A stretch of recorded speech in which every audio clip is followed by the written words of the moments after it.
Usia remaja adalah usia ketika kita mengalami perkembangan psikologis, fisik, dan juga sosial. Banyak sekali hambatan yang terjadi dikarenakan pada usia remaja ini kita memiliki rasa ingin tahu yang sangat kuat untuk mencoba suatu hal. Gaya hidup modern membuat berbagai masalah ataupun berbagai hal di dalam kehidupan kita mudah diakses. Salah satu contohnya adalah kita ingin mengakses gaya hidup yang positif maupun gaya hidup negatif. Isu yang ingin dibahas adalah fenomena merokok dan juga menggunakan vape pada usia sekolah. Dan hal ini perlu menjadi perhatian dikarenakan masa depan bangsa itu berada pada generasi muda yang ada di dalam usia sekitar 15 sampai 19 tahun. Dan sebelum memulai lebih jauh, izinkan saya memperkenalkan diri. Saya berasal dari kelas 11 2 kelompok 1. Nama saya adalah Jasa Jonathan Victor Sibulon dari absen 11. Saya Nadia Hasanah, absen 23. Dan saya Nafarka Lanata, absen 26. Untuk menganalisis masalah yang disebabkan oleh merokok dan juga menggunakan vape pada usia sekolah, maka kami menggunakan analisis ATHD ataupun dapat disebut juga sebagai ancaman, tantangan, hambatan, dan juga gangguan. Analisis yang ingin kami gunakan ini merupakan analisis yang merumuskan masalah dari masalah yang terkecil dampaknya sampai masalah yang terbesar dampaknya. Dan sebelum lebih jauh, kita harus tahu mengenai definisi yang ada. Salah satu contoh untuk yang pertama yaitu adalah ancaman. Ancaman adalah situasi ketika kehidupan kita berjalan normal, tetapi sudah mulai terdapat indikasi masalah yang akan terjadi sehingga menimbulkan kekhawatiran. Dan masalah yang ada itu belum terjadi secara nyata. Untuk kemudian selanjutnya yang kedua yaitu tantangan. Tantangan adalah kehidupan ketika situasi kita masih berjalan secara normal ataupun biasa saja, tetapi sudah terdapat intervensi daripada pihak luar yang ingin mempengaruhi keputusan dari kita sehingga kita mendapatkan iming-iming yang membuat keputusan ataupun segala sesuatu yang ingin kita capai ini goyah. Dan kemudian selanjutnya yang ketiga yaitu hambatan. Hambatan adalah situasi di mana kehidupan kita sudah berjalan tidak normal dan juga sudah mulai menjaga, yang dimana di dalamnya berbagai orang-orang terdekat dari kita ataupun aktivitas kita sendiri sudah terganggu dengan berbagai masalah yang ada. Dan untuk gangguan sendiri yang keempat yaitu dimana ketika kita sudah merasa bahwa diri kita itu mengalami tekanan psikologis, fisik maupun secara sosial yang di dalamnya sudah sangat kacau dan juga membuat kehidupan kita sudah berjalan untuk tidak sangat normal. Dan untuk selanjutnya, kenapa kami memilih isu fenomena merokok dan juga vape pada usia sekolah, yaitu karena kami telah melakukan riset yang dimana berdasarkan Kementerian Kesehatan sebanyak 5,9 juta anak sekolah pada usia rentang 15 sampai 19 tahun sudah menjadi perokok aktif pada tahun 2025. Dan hal ini sangat memprihatinkan dikarenakan pada usia tersebut adalah usia-usia di mana kita semua atau para remaja mengalami masa-masa di mana masa-masa tersebut adalah masa-masa produktif yang di mana perkembangan kita sangat besar baik secara pemikiran, fisik maupun sosial, dan masa depan bagi bangsa atau negara itu bergantung kepada pada generasi muda pada saat ini, yaitu di usia antara 15 sampai 19 tahun. Sebab itu kami menawarkan analisis ATHD supaya dapat memberikan solusi yang konkret untuk masalah ataupun isu merokok dan juga vape pada usia sekolah. Dan untuk selanjutnya saya akan serahkan kepada Nadia Hasanah teman saya. Baik, terima kasih kepada Dr. Pada kesempatan kali ini, saya akan menjelaskan terkait analisis ATHD yang telah kami diskusikan. Analisis ATHD yang pertama yaitu ancaman. Merokok dan menggunakan vape dapat menyebabkan kecanduan nikotin sehingga pengguna akan sulit berhenti. Lalu, selain itu, zat berbahaya yang terkandung di dalamnya juga dapat menyebabkan kerusakan paru-paru, meningkatkan risiko penyakit jantung, serta menghambat pertumbuhan otak remaja yang masih dalam pendidikan. Selain itu, dampak lainnya juga yaitu mengurangi konsentrasi belajar dan juga prestasi belajar siswa. Selanjutnya, analisis ATHD berikutnya yaitu tantangan. Pencegahan kebiasaan ini juga tidak mudah. Mengapa? Karena dipengaruhi oleh berbagai faktor seperti ajakan teman sebaya, rasa ingin tahu, serta anggapan bahwa vape lebih baik daripada merokok. Selain itu, pengaruh media sosial dan tren juga menyebabkan sebagian remaja tertarik untuk melakukan merokok dan juga vape tanpa mengetahui resiko yang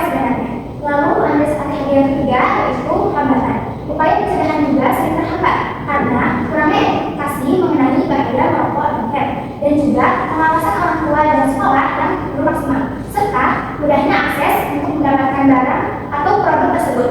Dan terakhir, gangguan yang akan kita dapatkan jika merokok dan vape di usia sekolah, yaitu merokok dan penggunaan vape dapat mengganggu proses belajar dan juga kurangnya kedisiplinan siswa di sekolah, serta berdampak bagi kesehatan siswa. Selain itu, siswa yang merokok juga dapat mengajak siswa lainnya untuk melakukan merokok dan juga penggunaan vape, sehingga menciptakan lingkungan yang kurang sehat.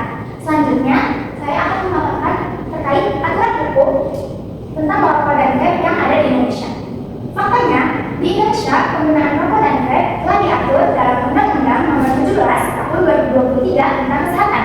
Aturan ini kemudian dijelaskan lebih lanjut dalam Peraturan Pemerintah Nomor 28 Tahun 2024 yang mengatur pengendalian produk tembakau dan juga rokok elektronik, termasuk pembatasan iklan, larangan penjualan kepada anak, serta penerapan kawasan tanpa rokok.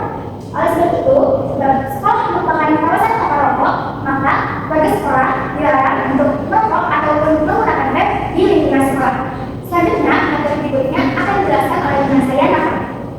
Oke, baik. Selanjutnya, di sini saya akan memaparkan mengenai dampak kesehatan dari penggunaan rokok dan juga vape.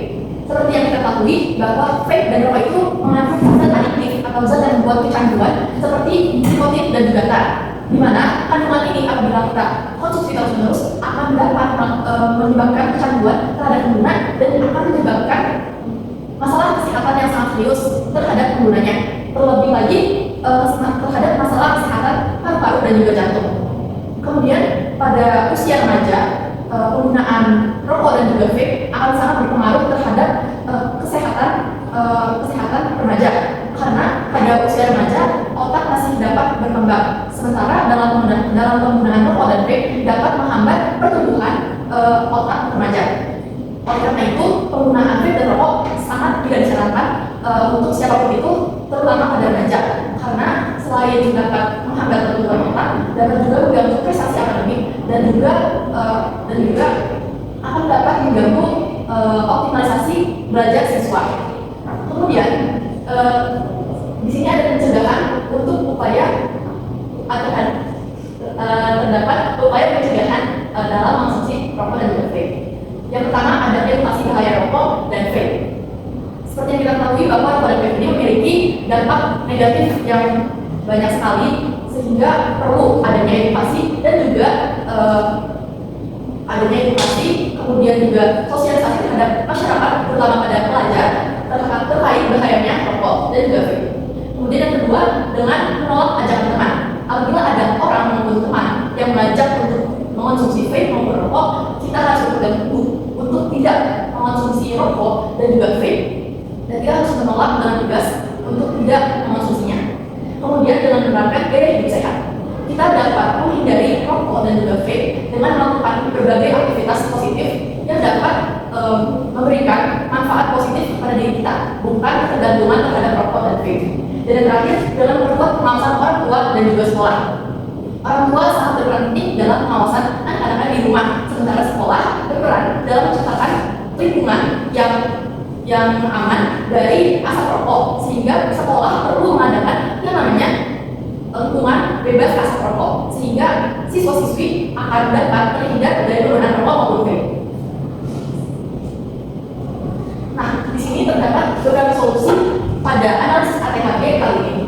Pada kondisi ancaman, terdapat beberapa solusi yang dapat dilakukan. Yang pertama dengan edukasi bahaya rokok dan juga vape, kemudian dengan kampanye hidup sehat dan penyuluhan kesehatan secara rutin. Kemudian pada kondisi tantangan, kita dapat melakukan beberapa solusi seperti menolak teman yang mengajak untuk mengonsumsi rokok maupun vape, kemudian dengan memilih lingkungan pertemanan yang positif supaya kita terhindar dari ajakan rokok dan juga vape, dan dengan meningkatkan kesadaran diri bahwa vape dan rokok itu tidak memiliki manfaat yang baik sama sekali, sehingga kita harus menerapkan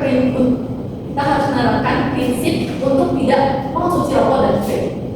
Kemudian pada kondisi hambatan, solusi yang dapat kita lakukan yaitu dengan meningkatkan pengawasan, baik dari pengawasan orang tua maupun dari guru. Kemudian dengan membatasi akses pembelian, sehingga masyarakat terutama pelajar tidak dapat seenaknya membeli rokok.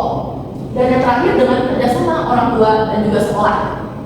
Lalu pada kondisi gangguan, terdapat solusi yang dapat kita lakukan menegakkan aturan sekolah, kemudian memberikan konseling terhadap anak-anak yang mengonsumsi rokok maupun vape, dan mengadakan penyuluhan secara rutin. Nah, terakhir di sini ada layanan berhenti merokok. Yang pertama, layanan pertama yaitu puskesmas atau rumah sakit. Empat poin pertama ini merupakan salah satu tahap awal dalam upaya pemberhentian merokok, di mana puskesmas atau rumah sakit biasanya mengadakan program seperti konseling maupun mediasi terkait pemberhentian merokok, sehingga sangat disarankan untuk melakukan layanan ke puskesmas maupun rumah sakit. Kemudian yang kedua ada tenaga kesehatan.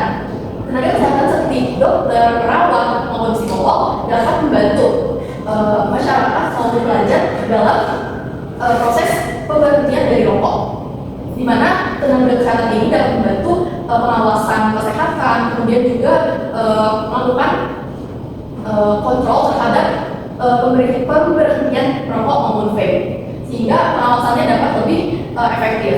Dan yang terakhir, dukungan keluarga dan juga lingkungan. Di poin terakhir ini merupakan salah satu poin yang sangat krusial karena dukungan keluarga dan lingkungan akan sangat mempengaruhi keberhasilan remaja maupun masyarakat dalam proses pemberhentian rokok di dalam hidupnya. Sehingga perlu sekali ada motivasi dan juga dukungan dari lingkungan sekitar, lingkungan terdekat, terutama seperti keluarga, teman, maupun lingkungan sekolah dan lingkungan sosial yang bebas dari rokok. Selanjutnya saya akan kembalikan kepada moderator. Mungkin sekian presentasi dari kami. Kami membuka ruang pertanyaan apabila terdapat materi kami yang belum jelas atau teman-teman yang ingin bertanya. Dan kurang lebihnya mohon maaf. Terima kasih.